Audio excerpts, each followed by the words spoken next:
I'm 57. I've practiced psychiatry for 26 years, and I've never seen people feel as dehumanized as they do today. It's fueling depression, disconnection, and hopelessness. In this video, I'll explain why you feel invisible, why it's not your fault, and where you can still invest your energy so you actually feel like you matter again. I grew up in a small town in the 70s and 80s, and the one thing I learned early was how much character mattered. Your reputation followed you everywhere. If you had a good reputation, you were more likely to get the job, be approved for the loan, and just to be trusted in general. If you worked hard, your employer typically appreciated your efforts, and you felt valued. Even in a bigger city, you still had circles of people you interacted with who knew you, and your reputation still counted for something. Now, this isn't just me getting nostalgic. The fact is, we've undergone more rapid technological and social change in the past 25 years than in any previous generation. And what I experienced wasn't unique to small towns, it was just how human societies had functioned for centuries. People were known. Their character was assessed. Their relationships mattered in very practical ways. And that world, my friends, is gone. And I think most people haven't fully grasped what we've lost or why it's affecting us so deeply. Let me break it down for you. Your employer very likely doesn't know you as a person. 25 years ago, if you were a solid employee, your boss knew it.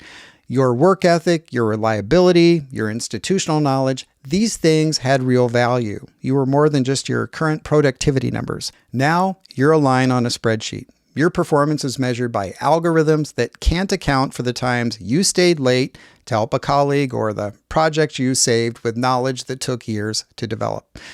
Layoffs happen via email from people who've never met you. Your decades of contribution are reduced to redundancy or restructuring. The personal relationship between employee and employer, where loyalty and competence created mutual value, has been replaced by data points and quarterly targets. You can give 20 years to a company and still get walked out by security like you never mattered at all. Your bank doesn't care about your character. Your parents probably knew their banker personally. When they applied for a loan, someone looked at their track record, their family situation, their standing in the community. The decision was based on relationship and reputation as much as on numbers. Now you go into a bank, if you even have a physical bank to go into, and maybe a young loan officer who's never seen you before and barely makes eye contact runs your information through a computer. Credit score, whatever. Debt to income ratio, whatever. Approved for a loan less than you asked for. The decision is based on cold data points that don't capture who you are as a person. There's no conversation about your business plan or the fact you've never missed a payment in 30 years.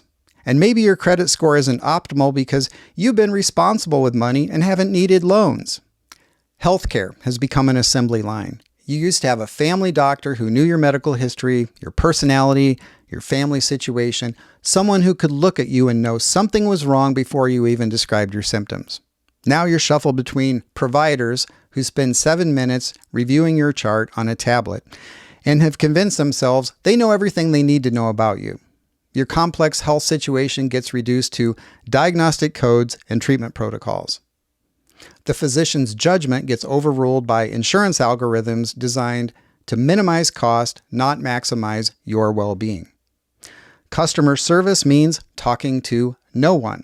You used to deal with the same bank teller, the same insurance agent, the same store manager, people who recognized you, remembered you and your preferences, and had the power to solve your problems. You used to be able to go down and talk to someone, a real person.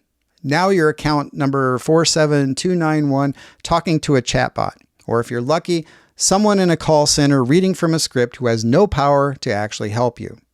The human connection that made commerce feel personal has been stripped away in the name of efficiency.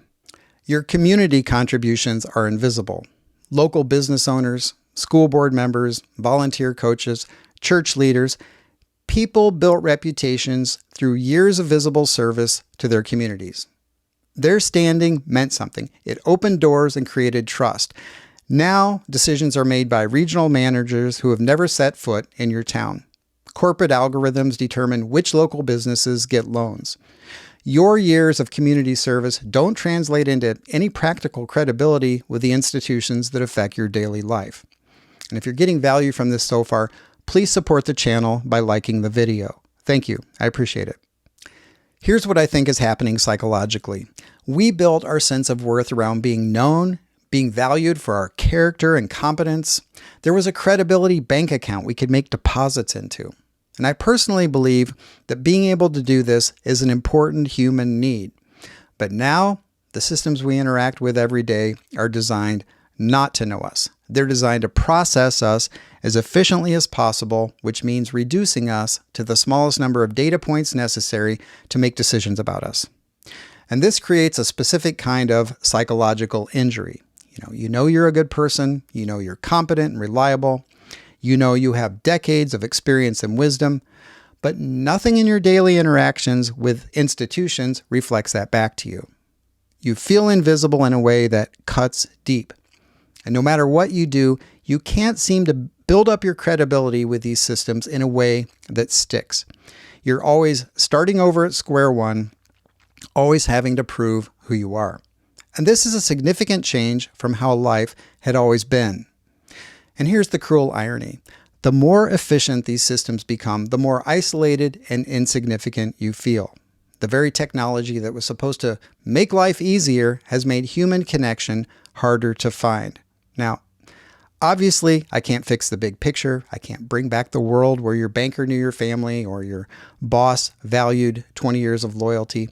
Those days aren't coming back. And the more we cling to the idea that we want them to, the more we will suffer. I don't like this either, but it's how it is. I think there are two things we can do that may help us deal better with this new reality, even though we don't like it.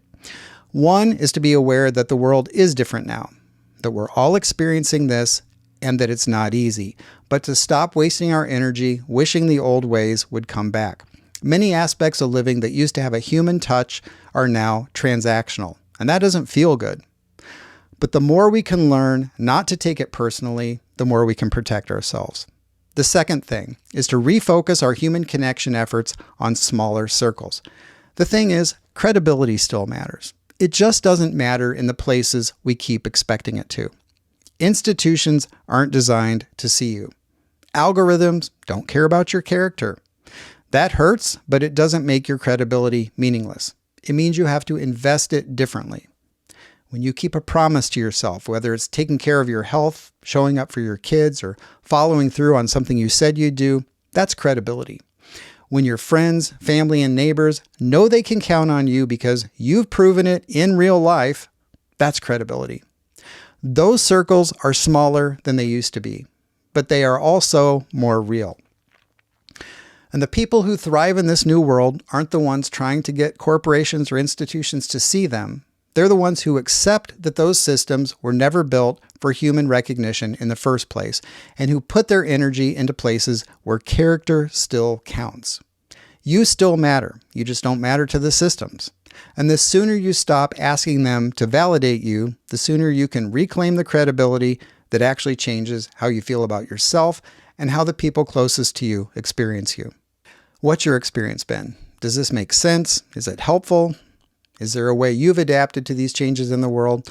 Also, be sure to subscribe if you're interested in content helping middle-aged men live more meaningful lives. That's typically what I create here. Thanks for watching.